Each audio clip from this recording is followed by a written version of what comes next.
Hello and welcome to Perusal 9. So this is actually going to be my last lecture. Our last perusal is going to be your research design presentations, but today we are going to be discussing chapter 9, which is two things: credibility or research soundness, and then some ideas about how you might represent your research after you analyze it.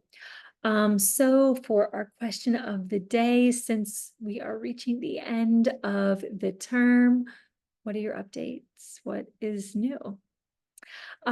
So talking about, okay, chapter 9, we talked about that. And then the articles, there's some really great article options for you to get into. So let's talk about chapter 9.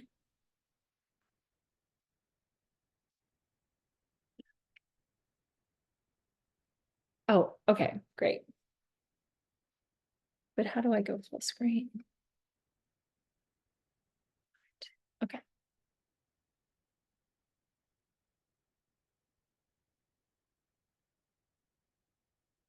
No, I'm so sorry.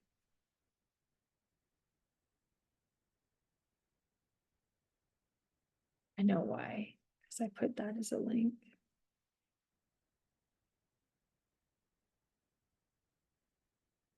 Okay, so chapter 9, I really like chapter 9 because it incorporates, I really like chapter 9 because it kind of just gives you a reflection on everything that we've talked about, and it gives you some really great considerations for going into your prospectus defense. So yeah, I like chapter 9 a lot. So a couple of the things that I thought were most interesting was thinking about the ethical and political considerations, this idea of soundness and how you will determine that. And then we will get into crystallization as well. So here are some questions that you can use um, to think about what you can do for your criteria of soundness. Of course, critical friends. We've talked, or a lot of you have been talking about participant review, member checking, things like that. So this table is from this book, the recommended text, validity constructs. So we've talked about some different terminology that you might use to demonstrate credibility or transferability, and some different elements. So here are some reflective questions that you can use for these different elements of validity. So thinking about which ones are most aligned with your purpose. Maybe it's descriptive validity, or interpretive validity, generalizability, because you want it to make a difference. So based on wherever your purposes lie, and it might be several of these questions can help you think about what criteria will you use to help you argue and demonstrate that your research is sound and reflective of what your goal was for it. And again, this kind of connects back to us thinking about your paradigm, your methodology, your purpose, and based on that, that will also inform the methods that you use to demonstrate credibility or validity or soundness or usefulness. So here are some questions for you to think about here. These might show up in your memo. So feel free to pause or go to the slides to get these questions. Okay, so now this is also one of the article selections that you could read.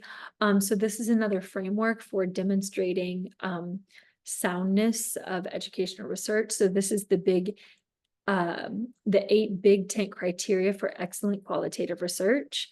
So this is another checklist that you can use to demonstrate that your research is rigorous, so a worthy topic. So things to consider here. Rich in rigor. So this is something we've been working a lot on.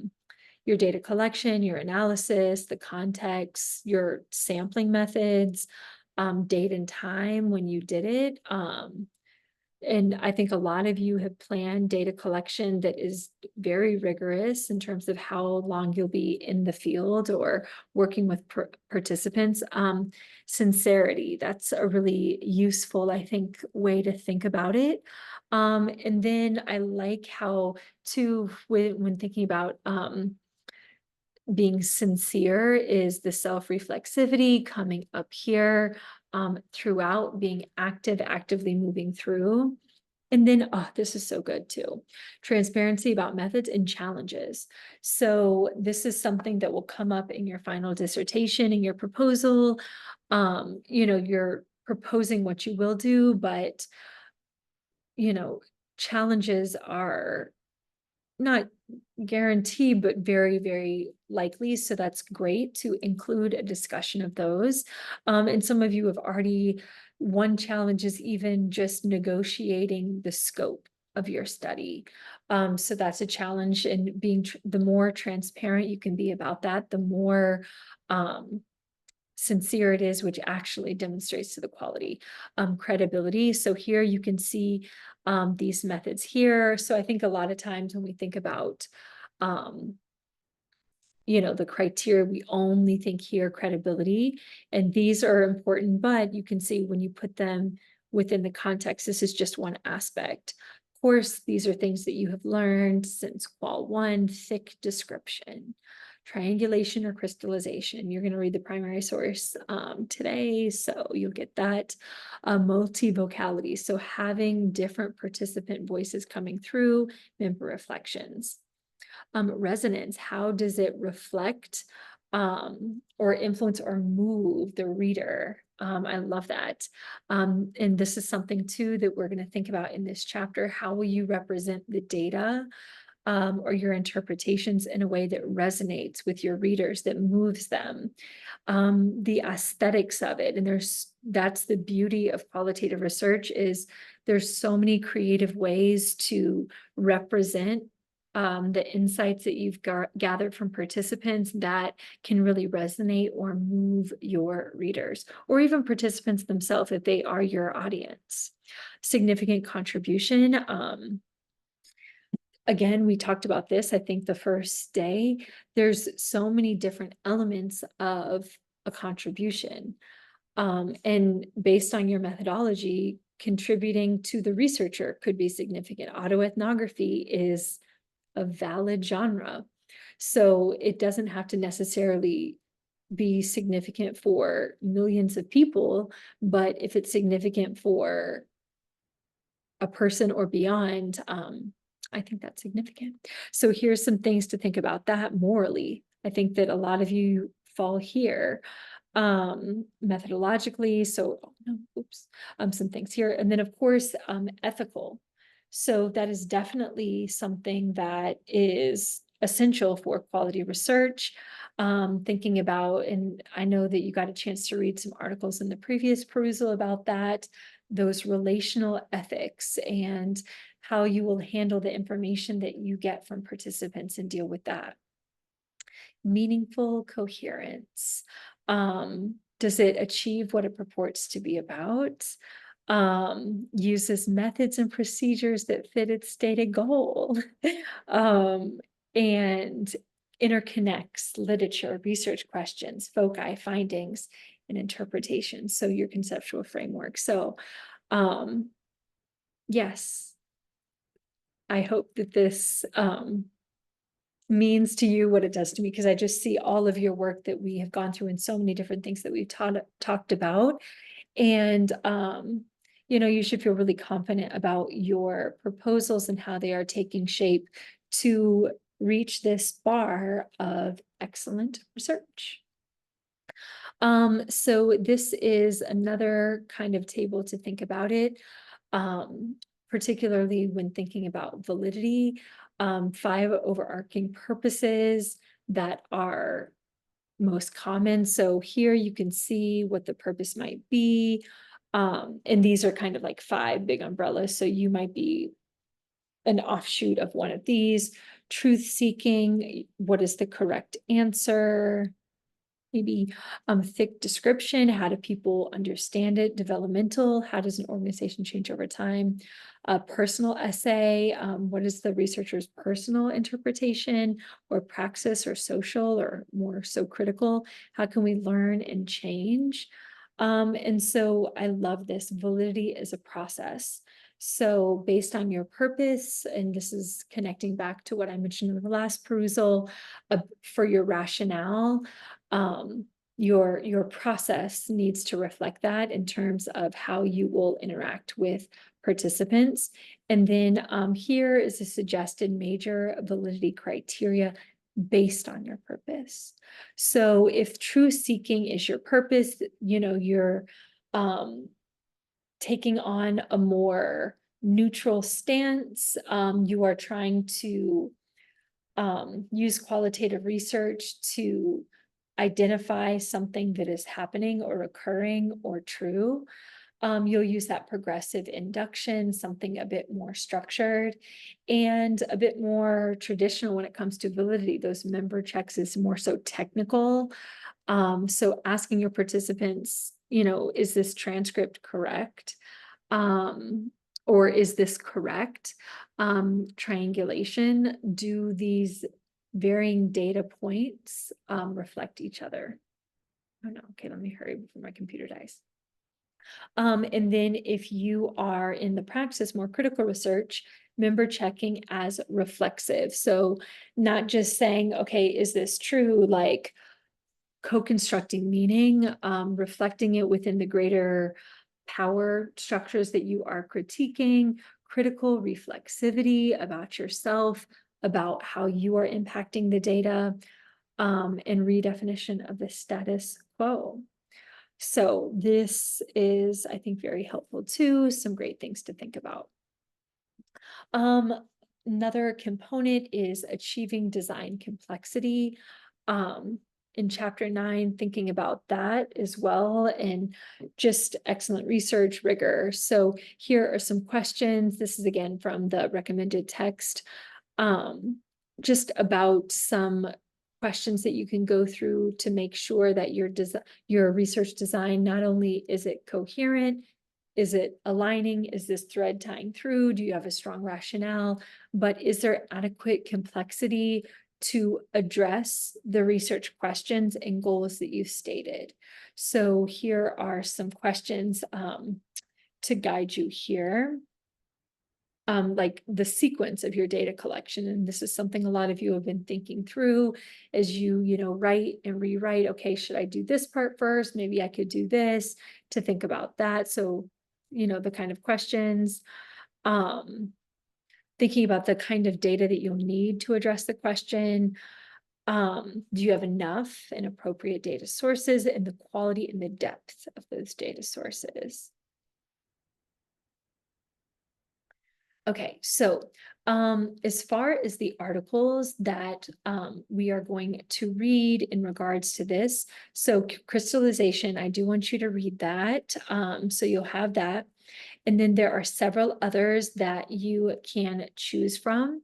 So constructivist grounded theory, thinking about that, social justice research and critical inquiry in the public sphere. Again, conducting trustworthy qualitative research. And I love this, moving beyond templates, thinking about how to craft your own version of that instead of just, checking off boxes. This one is about pseudonyms. Maybe I should have put that with ethics, but ethics is part of this too, so that's important. What is good educational research? Again, thinking about soundness or quality. So choose one of those. Now, originally this week was 2 perusals, but I put it together to give us more time for data analysis. So here are the other articles. So this one, strategies for design, putting crystallization into practice. This one is a critique on validity and thinking a bit about what legitimate means in qualitative research. This one, if you are interested in participatory research, this one might be useful for you. This is one about member checking, thinking about how to do that and why to do that. And then this one is beyond member checking. So read one, maybe two, read crystallization, read, or, read parts of them or save ones that might be useful later on for you here. So I'd love to hear what you think about some of these, and I look forward to your comments on those. Okay, now the second part, let me get these quotes. What is wrong? Oh, okay, I can't. Okay, so the second part of this chapter, and this has already come up in the criteria in terms of resonance. How does the research resonate with others? Is starting to think about how you will display your data, represent your data, and present it. So here is a great quote. If it's good enough for Beyonce, it's good enough for us. How stories are told, who tells them, when they're told, how many stories are told are really dependent on power. So it's not just about collecting the data, analyzing it correctly or well, but it's then also how do you story it? That's part of the analytic process as well. So you're not just accumulating all the data that you can, but you'll really be getting rid of a lot of the data. We talked about that with analysis too, data reduction, constant whittling down decisions about data that's not worth entering in the first place, discovering the essences and then reveal those essences with sufficient context, yet not become mired by trying to include everything. And so there are some great suggestions in the text too about that, how to go about some just kind of things to think about. And depending on your methodological genre, that is, again, like always, going to inform how you will story or represent the data. What is traditional in your genre in terms of quotes? For instance, in narrative inquiry, the quotes are much longer because based on this design, it's really important to keep narrative structure together. So you'll see much longer quotes and then still large amounts of research or interpretation. And then in other types of design, you will see shorter quotes, fewer quotes, much more summarizing, much more interpretation, charts and frequency counts. So it just depends on your genre. And so again, the articles that you've been collecting is a great place to look to think about that. Making sure that you are choosing the best quotes and you're contextualizing them and you're interpreting them. So after you've gone through this iterative, extensive analytic process, you have your themes, or based on whatever paradigm you're using, you'll use quotes to discuss those themes, but make sure that, and this is definitely something I had to learn as a beginning researcher, is like, I have the theme, then I give the example quotes. And so it takes, you really have to spend time giving the context of the quote and then explaining and making explicit connections to how that quote demonstrates the theme that you are trying to illuminate. Then again, thinking about trustworthiness, ethics when you're writing it. And then you probably, if you have other thoughts, leave those in the perusal here too. So I think this is what I just said, but best interview notes. Okay. Balance between quotes and text should be short. Again, it might be different based on if you're doing a different genre. Contextualized, interpreted. Quote should be interpreted, not listy.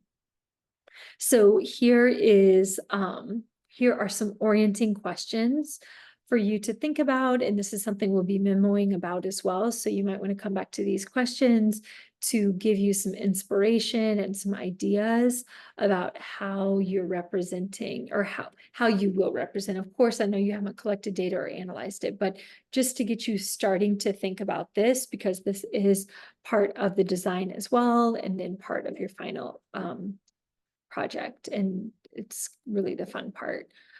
So choices about how you represent them, keeping it clear. I thought there was something here.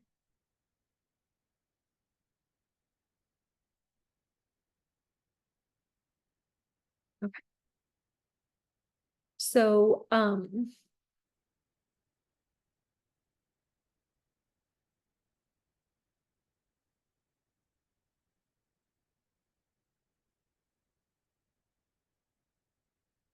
okay, so this is a structure for you to think about. Let me move this down.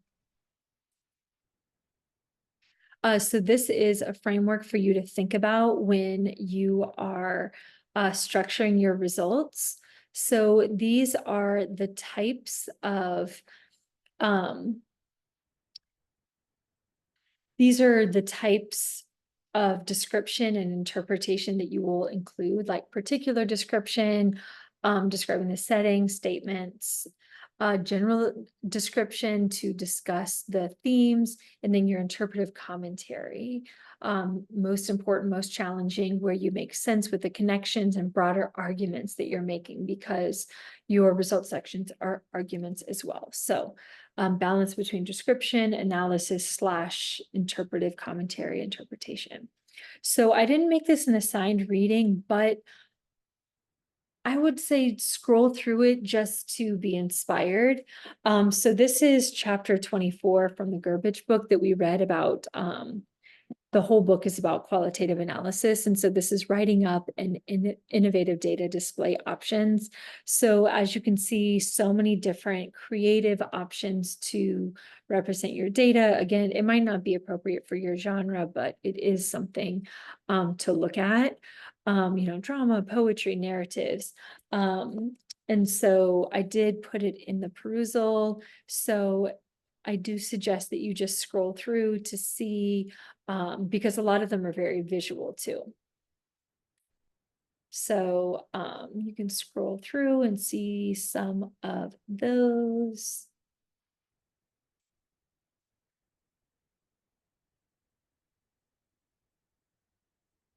Muchly. Okay.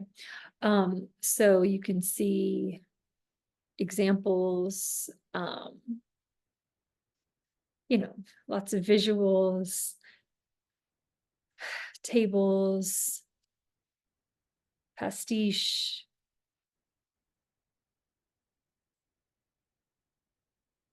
Isn't that nice? Photographs, here, some poetry, so narrative, some examples here. So this is just a resource, dramas. I did a piece once that was a performance piece, which is a drama, which is so much fun and can be very effective. So yeah. Vignettes. So this is something just to look through to start getting you excited about what you will do there. Okay, so for this memo, we are going to be thinking through everything that we have talked about and read, your updated thinking on credibility, trustworthiness, quality, soundness. I might change that wording too to make it more reflective of like how are you going to establish like that your research is good, or however you're going to talk about that. So that's the first part. And then your thoughts on representing your research. Like, did you get inspired by one of the ideas mentioned? Do you already have an idea? Yeah, so that is what this memo is going to be about. So I look forward to your comments, and I hope you enjoy the articles.